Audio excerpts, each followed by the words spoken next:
Hello बच्चों, तो आज सामान्य गणित का ये 5वां वीडियो है।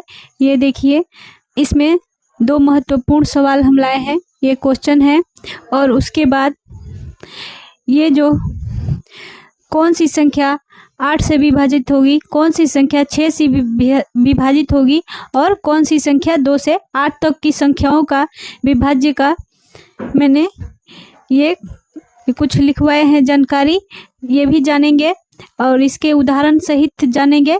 इसमें उदाहरण मैंने अभी नहीं लिखे हैं, लेकिन जब समझाएंगे तो उदाहरण भी दे देंगे, एक एक उदाहरण अवश्य देंगे। तो ये देखिए, इसको आप हल करिए। कल जो वीडियो आपने अगर देखा होगा तो ये आपको अवश्य समझ में आएगा, अगर नहीं देखा होगा तो नहीं आएगा। तो कल का वीडियो भी आप लोग अवश्य देखें। ये देखिए, इसका इकाई अंक बताना है। इसका पावर देख रहे हैं, यानी कि घात बहुत ज़्यादा है, तो इसे घात को हल करके तो हम नहीं निकाल सकते। तो कल वाली फार्मूला लगाएंगे। जैसे कि हमें पहला अंक लिखना होता है तो दो हो जाएगा और 4 से इसे विभाज्य करेंगे तो 1 शेष आएगा, प्लस इसे भी हम ये पहला अंक 2 हो जाएगा, 4 से विभाज्य करेंगे पूरी तरह से हो जाएगा तो यहाँ पे क्या होगा, 4 होगा प्लस का, और ये यहाँ पे 7 हो जाएगा और 4 से विभाज्य करेंगे तो ये भी पूरी तरह से विभाज्य हो जाएगा तो ये 4 हो जाएगा। यहाँ पे प्लस होगा और ये क्या हो जाएगा, 9 और 9 इसे 4 से विभाज्य करेंगे तो 2 शेष आएगा। ठीक है, 2। अब इनमें से इसका इकाई अंक क्या होगा, 2 ही होगा। 2 का एक बार पढ़ेंगे तो 2 ही होगा और 2 का 4 बार पढ़ेंगे तो क्या होगा, 64 होगा। 64 का इकाई अंक 4 हो जाएगा, प्लस 7 का 4 बार करेंगे तो क्या होगा, 7 सत्ते 49 और 49 सत्ते 343 और फिर 7 से करेंगे तो 3 सत्ते 21 यानी कि 1। इसका इकाई अंक 1 होगा और 9 9 81 इसका भी इकाई अंक 1 होगा। सबको ऐड कर लेंगे तो हो जाएगा हमारा 8 हो जाएगा, यानी कि इन सबका इकाई अंक 8 होगा। ठीक है, और जो दूसरा सवाल है बिल्कुल वैसे ही है, लेकिन ये थोड़ा आसान है। ये देखिए, पहला अंक हमारा 6 हो जाएगा, 4 से विभाज्य करेंगे 1 शेष होगा, प्लस यहाँ पे पहला अंक 7 हो जाएगा, 4 से विभाज्य करेंगे तो यहाँ पे 3 हो जाएगा और 4 से इसे भी विभाज्य करेंगे, पहला अंक 5 होगा और 4 से विभाज्य करेंगे तो पूरी तरह से कट जाएगा तो यहाँ पे क्या होगा, 4 हो जाएगा। इसे जब हम हल करेंगे तो इकाई अंक 6 ही होगा, इसे हल करेंगे तो इकाई अंक 3 होगा, क्योंकि इसका स्क्वायर होगा 343। ठीक है, और इसका इकाई अंक क्या होगा, 343 होगा तो ये 3, इसका इकाई अंक 5 हो जाएगा, क्योंकि इसका पावर 4 है तो 625 हो जाएगा। सबको ऐड कर लेंगे, वही इकाई अंक होगा हमारा, ये होगा 11 और 3 14, यानी कि 4 हमारा इकाई अंक हो जाएगा। यहाँ पे क्या होगा, 8 हो जाएगा। देखिए, सबसे पहले मैंने 8 का लिखा है। यदि किसी संख्या के अंतिम 3 अंक 8 से अगर विभाज्य है तो वह संख्या 8 से पूर्णतः विभाज्य होता है। जैसे कि मैंने एक संख्या दे दिया उदाहरण के लिए कि 8 4 5 6 7, और मान लीजिए यहाँ पे एक दे देते हैं।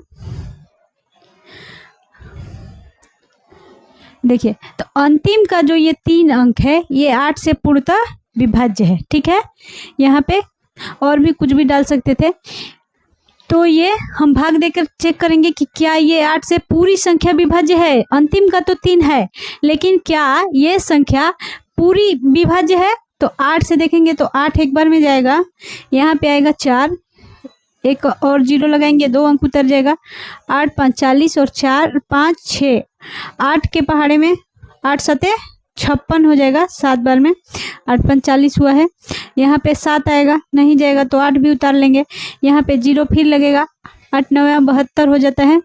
72 होने के बाद यहाँ पे 6 आएगा, 2 आएगा, 8 सत्ते 56 हो जाएगा कितने बार में, यहाँ पे 12 में से 6 जाएगा तो 6 और 4 8 8 64, यानी कि पूर्णतः कट गया।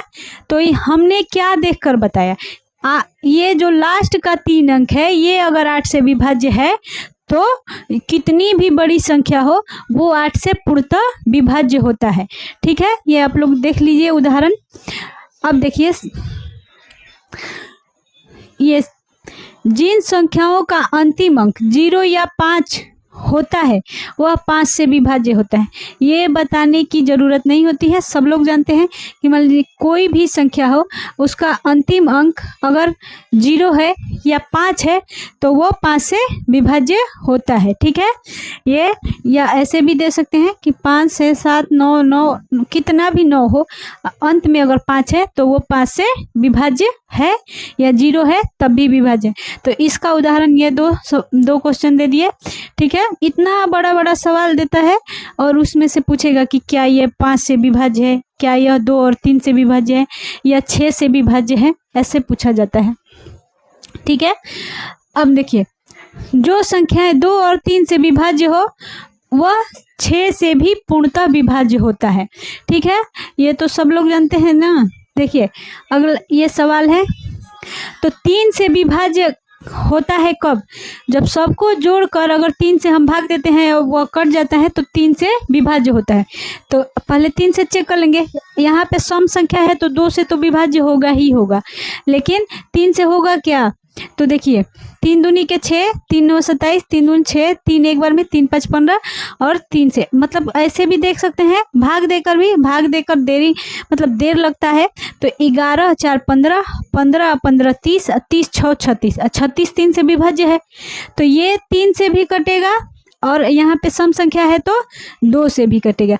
तो इसलिए क्या है, ये 6 से विभाज्य है। ये 6 के लिए मतलब उदाहरण है।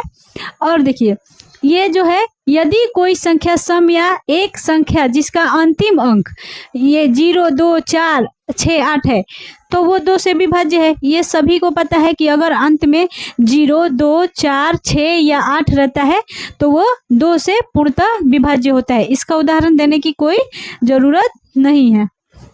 ठीक है, एक संख्या जो 3 से पूर्णतः विभाज्य होती है, यदि उसके अंकों का योग 3 से विभाज्य हो तो, मतलब ये जो संख्या अभी उदाहरण दिए थे कि मान लीजिए कि ये हम जोड़ते हैं, ये इसे हम जोड़ेंगे 8 7 15, 15 6 21, 21 4 25 और 5 30। क्या 30 3 से पूर्णतः विभाज्य है? तो है। तो 3 से पूर्णतः विभाज्य है तो ये संख्या जो है 3 से पूर्णतः विभाज्य हो जाएगा। कितनी भी बड़ी संख्या हो, अगर उसे सभी संख्याओं को जोड़ने के बाद 3 से विभाज्य होता है तो वो 3 से पूर्णतः विभाज्य होता है, कितना भी बड़ा संख्या हो। जैसे कि यहाँ पे देख लीजिए, भाग देकर देखते हैं। 3 से 3 दूनी के 6 जाएगा, 2 7 3 9 27 हो जाता है। यहाँ पे 6 आएगा, फिर 6 भी 2 बार में कटेगा, उसके बाद 4 आएगा, 3 एक बार में जाएगा, और फिर 1 आएगा, फिर 5, 3 5 15। देखिए ये कट गया। तो इसका ये उदाहरण हमारा हो जाएगा। इसके लिए एग्जाम्पल है ये, यदि किसी संख्या के अंतिम में 2 अंक 4 से विभाज्य है तो वह संख्या 4 से पूर्णतः विभाज्य होता है। इसके लिए देखिए एक उदाहरण, मान लीजिए कि यहाँ पे कुछ भी हो, लास्ट का जो 2 संख्या है अगर 4 से कट रहा है तो वो कितना भी बड़ा संख्या हो 4 से पूर्णतः विभाज्य हो जाता है। जैसे कि ये देखिए 64 है, 4 से कटेगा, ठीक है, 4 से ये विभाज्य हो जाएगा 2 अंक। तो देखिए इसको भाग देकर देख लेते हैं कि क्या ये 4 से पूर्णतः विभाज्य है या नहीं है। तो 4 दूनी के 8 और यहाँ पे आएगा 7 और 9, 7 नहीं 7 ही आएगा, 4 एक बार में जाएगा, यहाँ पे 3 और 9 36 जाएगा, फिर 3 और 9 36 जाएगा, फिर 3 7, फिर 36 जाएगा, 1 आएगा, फिर 6, 4 चौके 16 खत्म हो जाएगा ये कट के, फिर 4 एक बार में जाएगा, यानी कि यह पूर्णतः विभाज्य हो गया। तो ये इसका एग्जाम्पल हो जाएगा। धन्यवाद बच्चों, कल के वीडियो हम फिर अपलोड कर देंगे, आप लोग देख लीजिएगा। हर रोज सामान्य गणित के एक वीडियो अवश्य आएगा, कभी कभी या तो हमें टाइम मिलेगा तो 2 भी डाल देंगे। तो आप लोग देखते रहिए और गणित मजबूत करने के लिए हो जाओ तैयार। दीदी का टारगेट कोचिंग सेंटर में आप ज्वाइन करिए और यहाँ पे अपने गणित को मजबूत करिए। बहुत लोग गणित से डरते हैं, अगर यहाँ आप पढ़ते हैं तो बिल्कुल नहीं डरना है, क्योंकि